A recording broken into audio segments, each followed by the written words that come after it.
Okay, here we are. Welcome back to Talking Racine. We have a full contingent of panelists here tonight. We have Mr. Ken Lumpkin, former county board supervisor.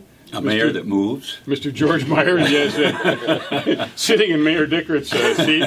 Actually, yeah, animated and vocal. Mr. Jim Spodek, our producer, and I'm Dr. Ken Jorgen, your host.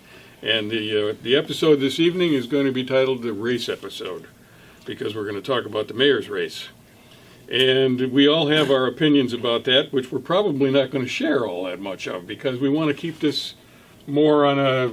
George, you thought it would be good to keep it more on an educational basis. A pure analytical educational basis. And you know, I got to agree with you. Thank you for quoting me correctly, finally. Finally, I got a good quote. Well, when I quote you, it's always correct. Your words... That's his opinion. Your words might not match the reality of what you are, but I always get people straightened out. Now, we've got 6 people running for mayor. Right. Who are they, Jim? Corey Mason, Melvin Hargrove, Sandy Widener, Fabi Maldonado, Wally Rendon, and Austin Rodriguez. Mm-hmm. And Guy's informed.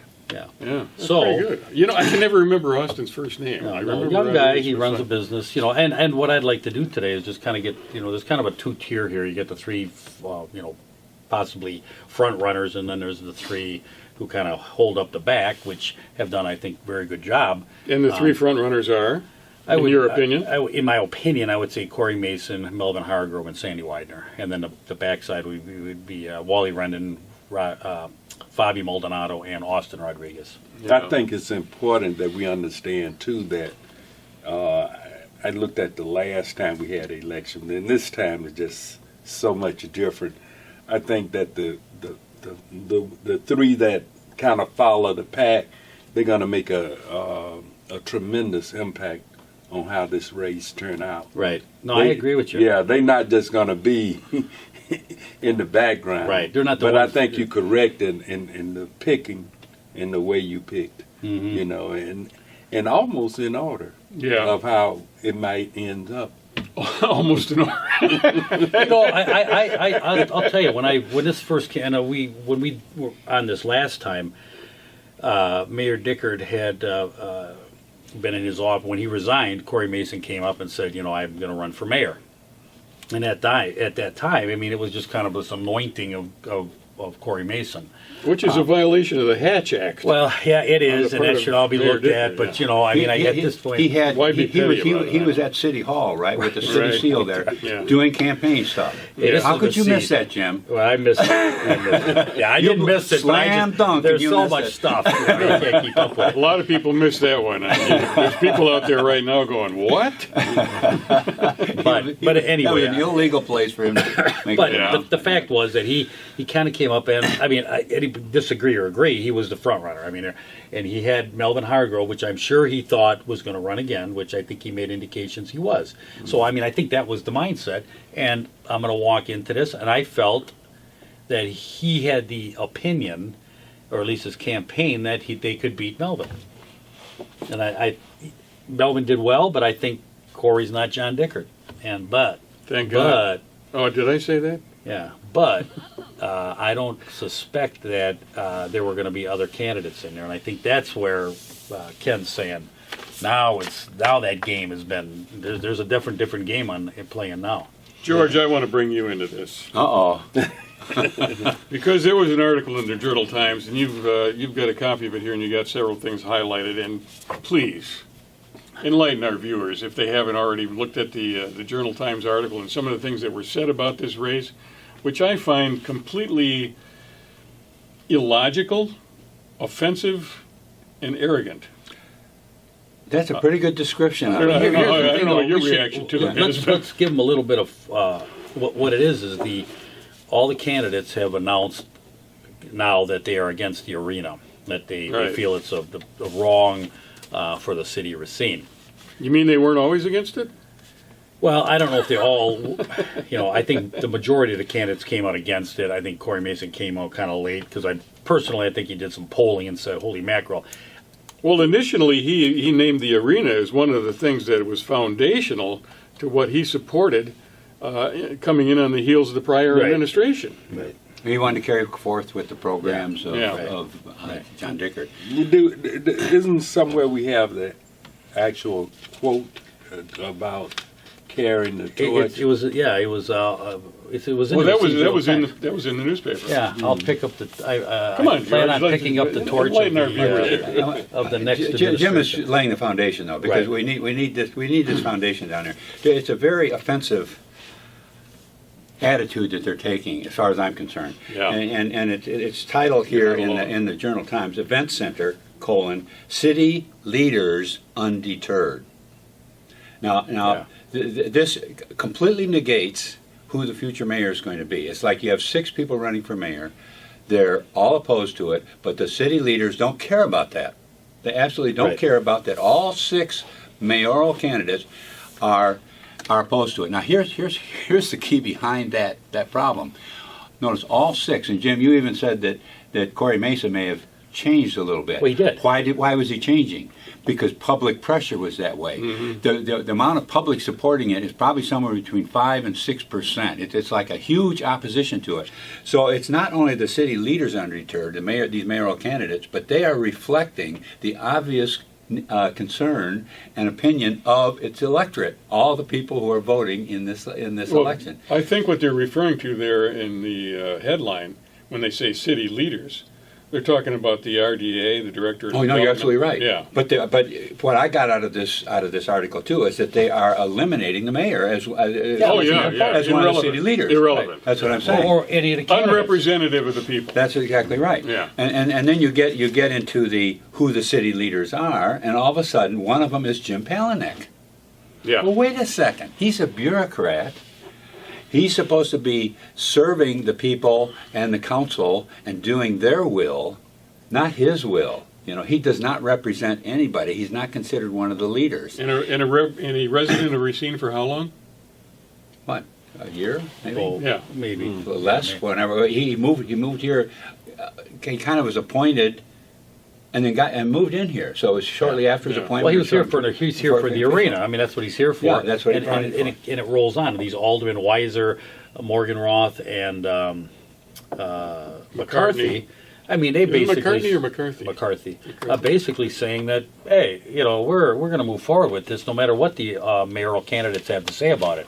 And then, There's a big cleanup this city needs. Then they got into some quotes that Here's these candidates, I just can't find it on here, but I'll just say it without quoting out of paper, but the candidates are misinformed. Yeah.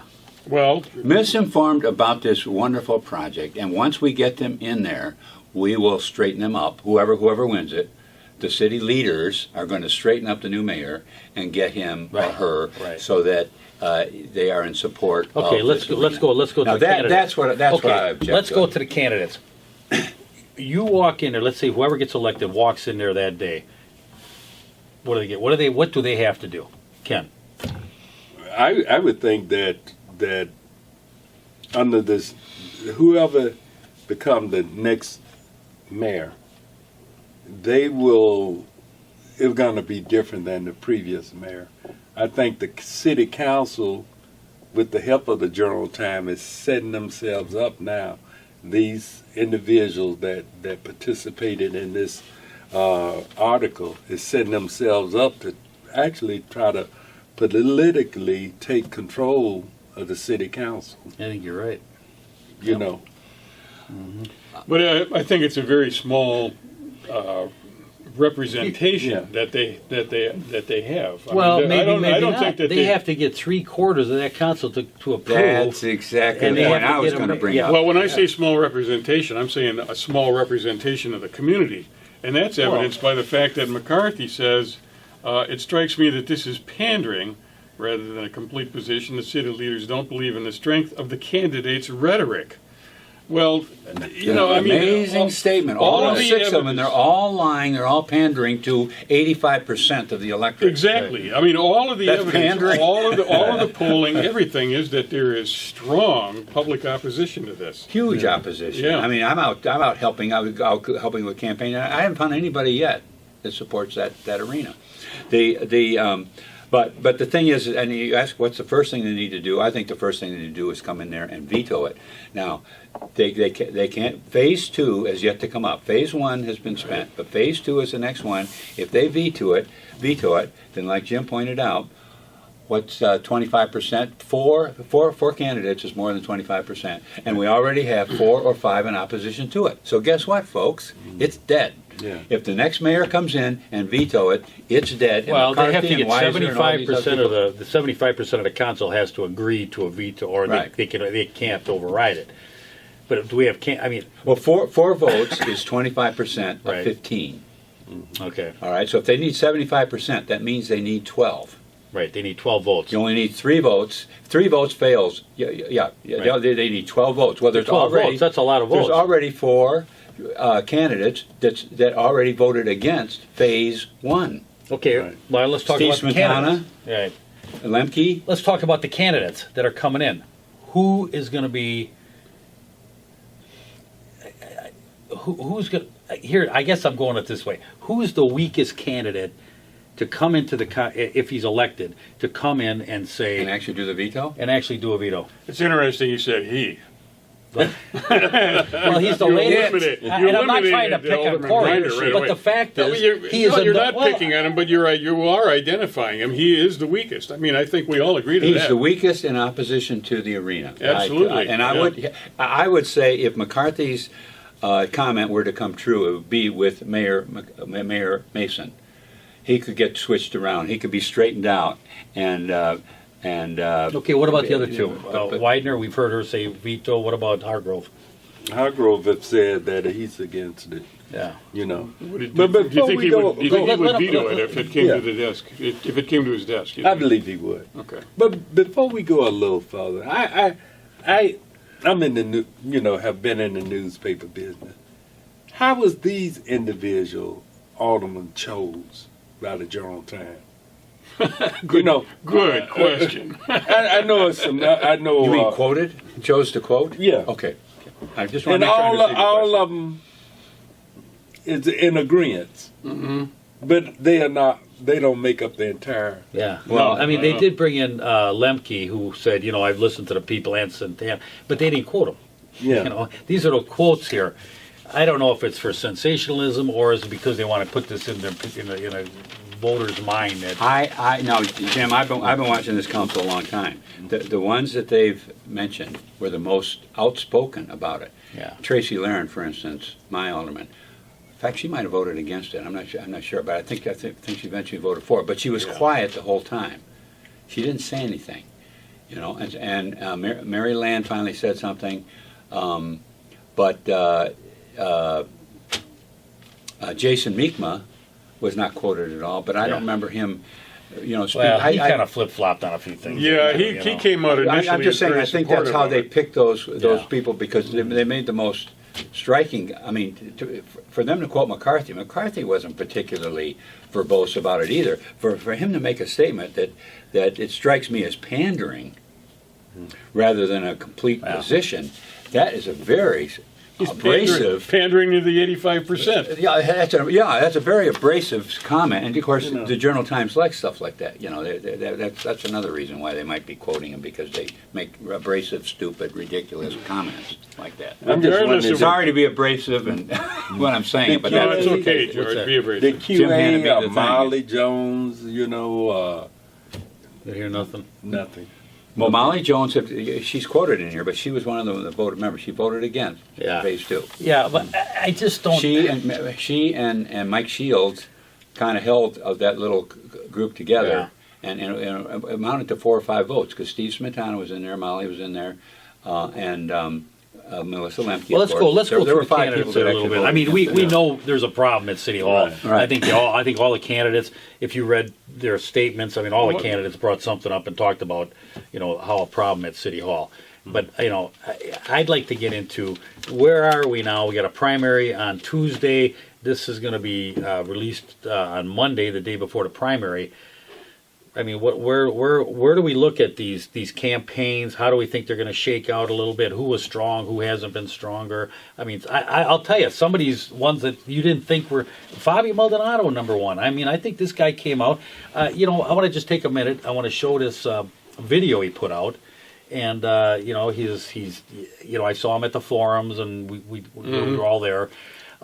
People were very responsive to what he had to say. Yeah, I mean, he was, and of course Wally. I mean, Wally's a real solid guy, and I think he's got a following.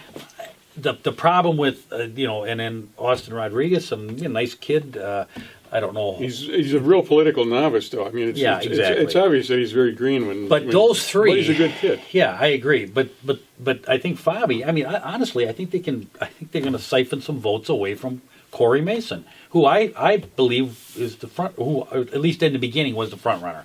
Yeah. Am I? He started he with was 90,000 in the bank. He had the whole Democrat Party on his support. Right. And he was the first to announce. And that was first to announce. Yeah. There was nobody else even running. Yes, he was in the hallway, remember? Yeah. Yeah, he had to be meandering down the hallway. Just happened to be behind the city seal, violating the law, which we missed.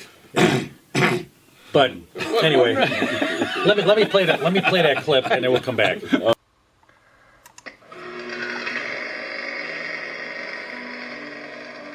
My name is Fabi Maldonado. Racine is my home. But like many families and people who are from here, I've watched our hard work get left to decay.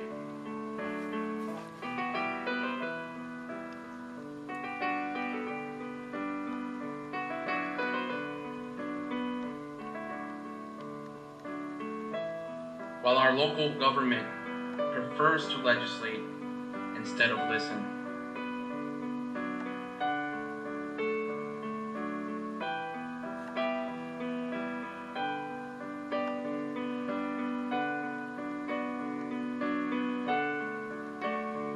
Through my work as an activist, I've witnessed the voice of the everyday person be silenced. My family wants to do these police officers have guns and bullets, not vision. They could hurt you. Racine's elected officials ignored 5,200 people who signed petitions to decriminalize marijuana.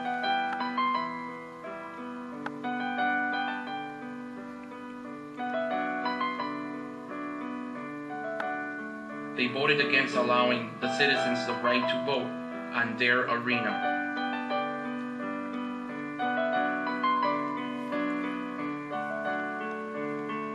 And they give millions to those who are wealthy while ignoring the neighborhoods in need.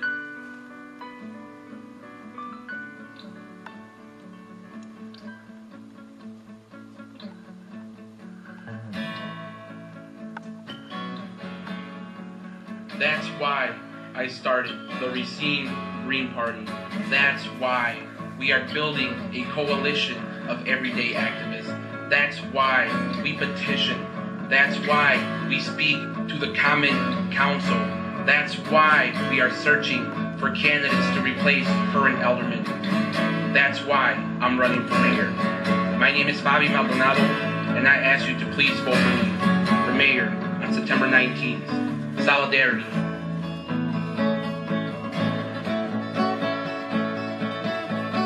Okay, let's start with the other three, the main candidates: Hardgrove, Widener, and Corey Mason.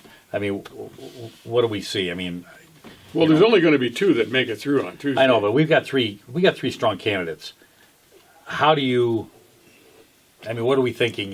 Here's my thoughts, and I'm just going to throw it out there.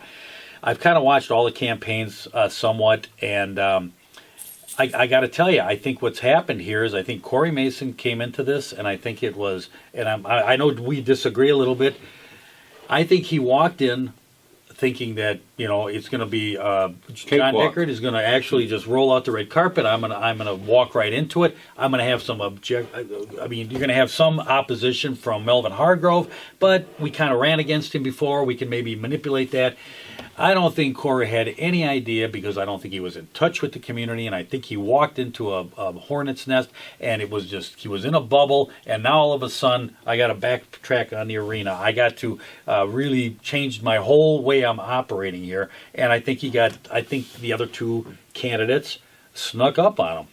Is where I think it's at. And I think it's a. I don't know how sneaky it was. I think it was pretty. Well, I think it's hard work, upfront, but the fact is, I don't think Corey was watching. I think he snuck took up from Hargrove and he the took position. Widener. He wasn't looking. Well, I think he took those two as. The other two candidates weren't quiet or anything, but he wasn't looking. He was Right. he was just assuming it. So in that regard, kind of like, what is all that noise back there? Right. Well, I think there's a real possibility he won't make it through on Tuesday. Yeah, From what I've been hearing out in the community, Yeah, I mean, it's a What do real you think? possibility. I mean, I'm hearing the same thing, and with the little analogy that I do, I'm looking at Sandy and Hargrove, Tuesday nights. Mm-hmm. If you look at the way that, Corey have and I give him that the labor.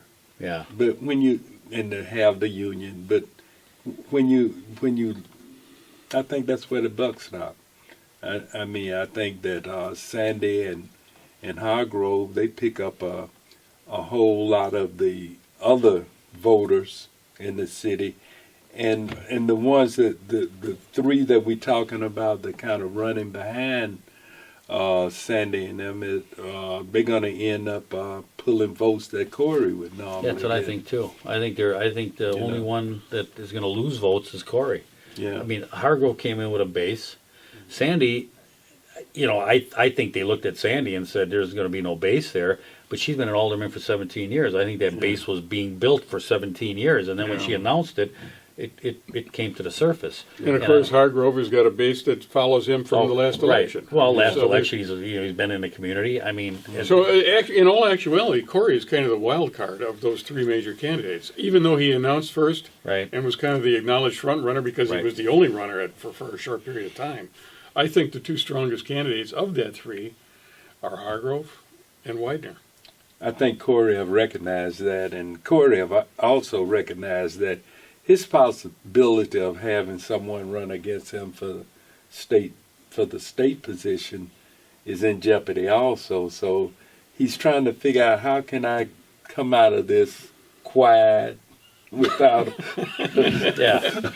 a whole lot of problems, and that's my feeling. You think he'd like to just? I think he would love if he could just Fade off into the sunset somehow, and nobody right, knows him. The sunset over Madison, Wisconsin. Wherever, yeah. Yeah. That error that he might have made, which is a little bit late to make it up, would be because he felt he could just walk in, didn't have to be active. I think of the three campaigns, of those three, I think probably the most active one, had the most people involved in actually working, is probably Sandy Widener's. Okay. Yeah. I mean, if you just from handing out literature and campaign activity, I think she's the most active. Well, if you're coming in Corey Mason and you're just counting on your money, and you've got this thing, and you're not. Well, I don't have to do anything. All I have to do is get on the ballot. Well, if you got a lot of money, you can flood the mailbox with all kinds of literature and the television, whatever. I mean, money can buy elections. But the thing is when this third person comes in that's very active, and you say, oh, gee, maybe I better get active. Well, it's too late. It's too late to start recruiting people to go out and do that stuff. So now he can't catch up with the third place. He's already a little bit behind on the second place because other people are taking his votes, and all of a sudden, well, gee, I wish I could fade into the sunset. Yeah. That might. It's not so bad being I'm just looking state away that representative. analogy might be correct. If you take a good look at the last campaign, Dickert and the way Hargrove ended up, Dickert kind of followed that same path. He had the Democratic Party, he had unions, etc., and that's where he had money. and that's where he laid his whole foundation for his campaign. Yeah, but he dang near got beat by Hargrove. That's what I'm saying. Yeah. So- And Hargrove didn't have any of that. Matter So- of fact, Hargrove didn't work all that hard last time, and he almost beat him. I Well- don't think he worked as hard as he probably is working this time. Yeah. And I don't think no one is working as hard as. And I have to give her credit. She run a hard campaign. yeah. And I think it's a reward when you do that. When you sincerely don't forget the people, and Yeah. you go out there and really talk to the voters. It's good getting endorsements, it's good having union backing, etc. But it's that eliminates a whole lot of voters. I mean, Yeah. the people that not a member of the union, Exactly. the people. Well, Corey had the most money, and it's starting to show up toward the end of the campaign here Yeah. because there's a lot of mailers going out, and those are not inexpensive. Yeah, That's a costly investment in a campaign, is to be putting out these big, Mailing. heavy Yeah. paperweight cards. That's not cheap. There was just 3 of them that came out last week, and it's probably somewhere between $20,000 and $30,000 just in those 3 pieces. but I would Imagine there's more estimate. coming. I would estimate that more people pay attention to social media, and that's Yeah. that's something that probably I've been viewing. I don't want to be too critical of Corey, but I've been viewing his social media pages, and they No. And I look. they just don't reach the. And I got to You know admit, what I would Hargrove's suggest? got a good social media page. I got Right. to admit, whoever does Yeah. that has done a good job for him. And let's take a few minutes and discuss the 3 candidates that we have not identified as the major contenders for the mayor's position. We've got Wally Rendon, we've got Fabi Maldonado, and we got Augie Rodriguez. And of those 3, I personally think that Fabi Maldonado was probably the strongest of those 3. Wally Rendon is a great guy. He's got a good history in the city of Racine. He's retired. I don't know that he's strongly interested in being the mayor. If he doesn't get elected this time, I don't imagine that he would probably pursue that as a life goal. Fabi Maldonado, on the other hand, is young. He really stirred him up at the forum. I mean, he really did. I mean, people Yeah. responded to him quite strongly. I think that he's someone who could become very involved in city government. He should. Yeah, I really think absolutely. he should. I strongly urge and encourage him to do that. And Augie Rodriguez too. I mean, he's probably the greenest of the 3, the greenest of the 6 actually. But anybody who's got the guts to stand Yeah, up right. and say, "Hey, I want to be mayor," you gotta give the guy credit for gumption. You really Right, do. Right, and we've just covered some of the problems that we have on the council with an alderman saying that the mayoral candidates are just pandering to the majority, the vast majority, that stupid Yeah. stuff like that. Yeah. So it's really time, once we get the new mayor in, that should be our door opener to say, all right, let's start getting some new aldermen in there.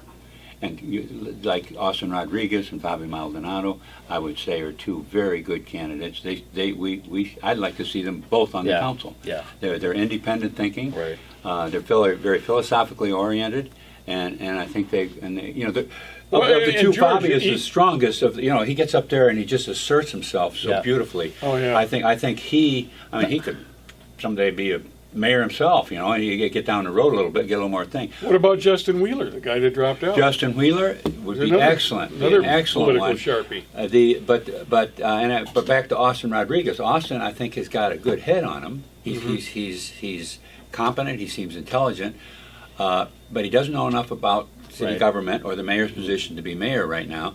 But again, as an alderman, he would be very, very good in getting this council back in charge of this city, so that people like Jim Palanek, who's a city administrator, are not considered one of the leaders of the community. Right.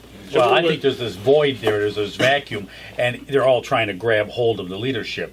Because Weiser is, as far my position, he's a weak, he's just a fill-in, and these administrators are trying to.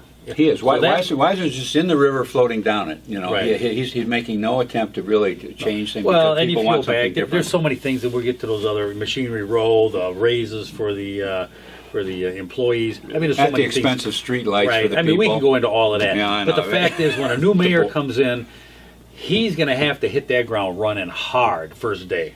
Because, I mean, you've got a lot of unwinding to do. All right.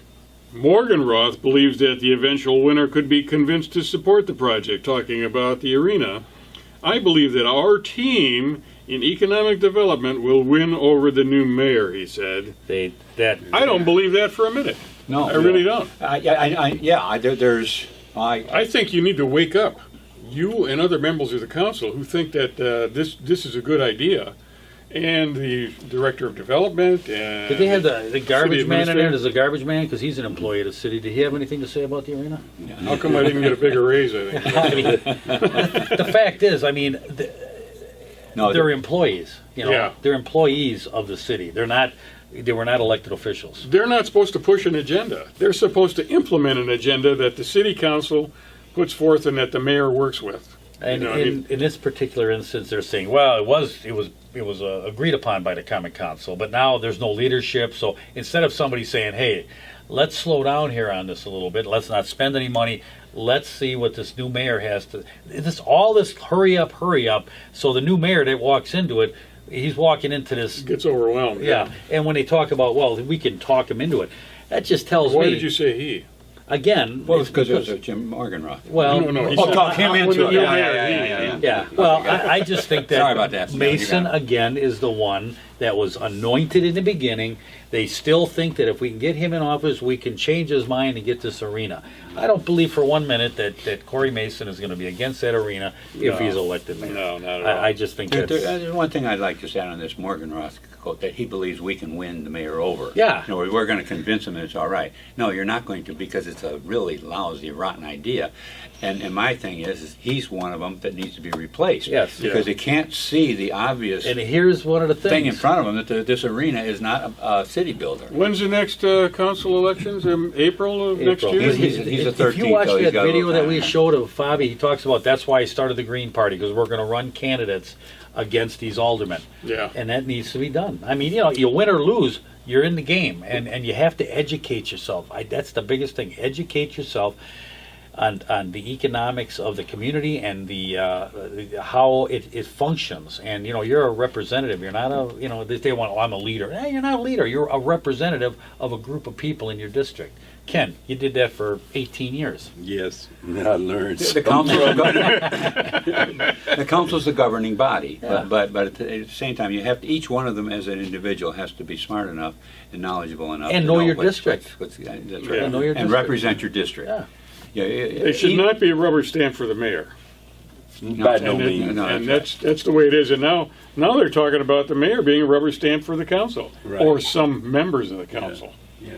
You know, I don't think that there is a strong support for the arena in the city council. There is some strong support, but overall, I think there's a lot of people that are lukewarm, and there's some people that are opposed to it.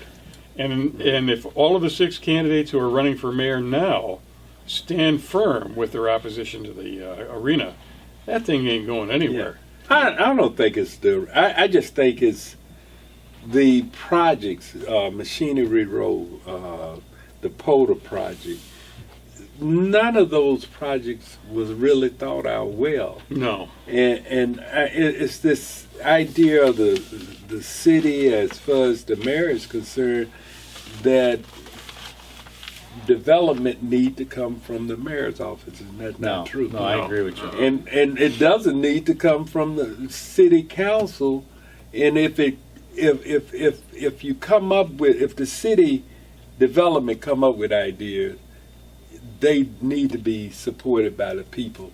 Right. Well, look where all of these major companies that exist in Racine came Yeah. from. Incinerator, Mm. J.I. Case, Western Printing, Walker Manufacturing. I mean, the Hamilton Beach. I mean, you could go on and on and on. And these were all innovations on the part of citizens here in Racine. right.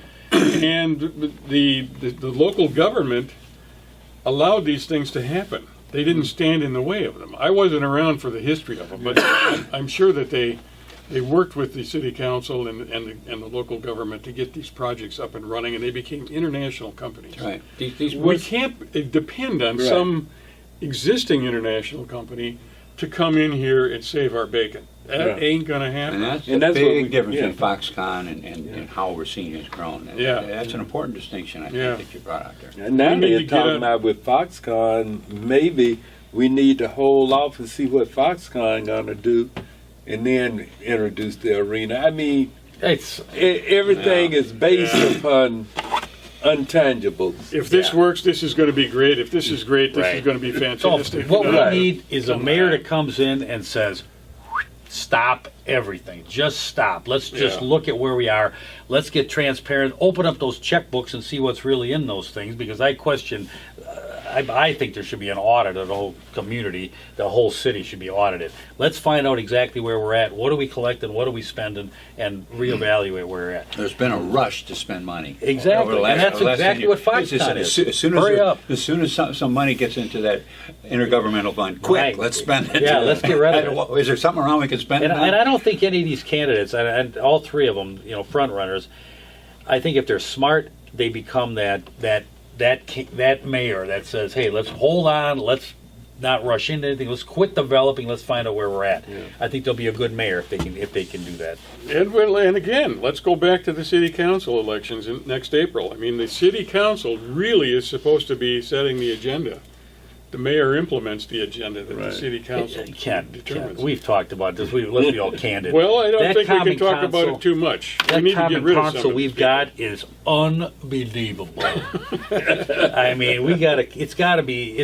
There needs to be a change here, because I think a lot of the members of that common council do not understand what their job is. Yeah, and just give an example of something the common council could do. If you don't like the changes in the garbage, where there's no longer the bulky waste pickup and you can't get rid of your natural, the tree limbs and all that type of stuff, do you realize that could be undone? Do you know that we could go back to the old system? Oh, sure. But you know what? But there's only one way to do it. It's got to be the common council. Right. The mayor can't do it. Nobody can do it except the common council. But if we got a bunch of aldermen in there and said, hey, Educated. this is not working, this new system. You don't have to. I'm not looking for this master's degree. I'm looking for educated people with common sense that understand economics, that understand I want to better the community. It's not a. Well, that's they're why I'm not gonna- in touch with and appreciate this community. right, and I think that's a lot of this stuff. I think some of these staff members, they want to put a badge on their chest and say, look what I did. I did this. I put in this park. I did, and Right. basically they're just resume builders. They go like crazy to spend money. Their whole objective is just to spend money. I think they feel more secure in their job if they're spending a lot of money. A lot of money's been spent. We got nothing. Yeah, but it's not Yeah. just spending money. It's also regulating activity. Well, that too. Oh, Yeah. that's also important. Yeah. Yeah, we got I to know make that's sure a- these pieces move around there right. All these people down here that we control. Oh, it's and their the- city, Well, there's this story going around about the guy over on the Rapids Drive who wanted to open up a automobile service business in a small car lot. I see now that he's finally opened up and he's got a U-Haul rental service going on over there. But that guy was trying to go in business since like February, and he finally got online about a month ago where he was actually opened up. Did he get the trees planted around the pole? All right? Well, the plants around the pole. that's a part of the story. I mean, they list these requirements that they have for their conditional use permit in alphabetical order. And it used to be that, you get down to A, B, C, or D, and that was about it. And this guy, he's like up to letter R. And letter R is putting plants think around that's a 19. light post. I mean, it's absolutely nuts. Yeah. And that just stifles the economic activity. Yeah, and that's going to be something that the council is going to have to get in there and address. The mayor can't just come in and say and wave a wand and say we're not going to do that anymore. They can try and convince the bureaucrats to do it, but it's the council that can get in there and start actually changing the ordinances and changing the zoning rules, changing things that happen. And we're going to need people that aren't trying to win the mayor over to stupid ideas like an arena. You're going to need some real thinking, intelligent people that are in contact with what's going on in the real world. So there you go. Tuesday, tomorrow, you get out and vote. What do Any you- final thoughts? Have you got one? You didn't bring it up for no reason, did you? Yeah. Oh, well, give us your final thoughts, Sam. I think that I'm just going to throw out the Green Party. I'm going to throw this Green Party out there, and I think the Democrats have to really, I mean, they've always had this social agenda. I think the Green Party's, they're alive and well, and I think They're actually doing it. They're not just they're talking actually about doing it. it. And they're talking loudly about it. They might be in for a little bit more of a run for their money than they're anticipating. Well, I think it'd be a very, very good idea to get away from this bipartisan structure that we have. Yeah, I would. The city is supposed to be nonpartisan too. Yeah. by the way. Exactly. And I recognize, yes, the Green Party is there, right. but So are somewhere along the line, libertarians. even Well, you got Bobby Republicans, Democrats, and Greens now, and I like the fact there's a third party. And here's the thing: He's you can overlooking tell. the libertarians, George. You're gonna put Yeah, well, Everybody overlooks the libertarians. I don't even know how I got on this program, folks. A token libertarian. Let's get one of them in here. But the thing is and Bobby somewhere along the line is going to have to drop that. He can have it. He can have his organization there, but it's a nonpartisan, and we don't want to bring that type of thing into Right. it. No, exactly. It's the council with the community. people Right. without a party. Although if you intervening. take that and move that up to a state level or whatever, or wherever, that's a good thing. But we definitely need a third party, and I'm glad he's in the race. And I'm a glad fourth and a fifth. he's doing a good job. Have you got a Mr. final word here, Ken? No, I just hope that people take the opportunity and go out and exercise their right to vote. Yeah. It's the only power you got. Yeah. It really is. And it's a tremendous power. Hmm. You know. So let's say farewell to our guests, and we'll see you next week, and we'll discuss the two candidates remaining. So thanks for being with us. We'll see you soon.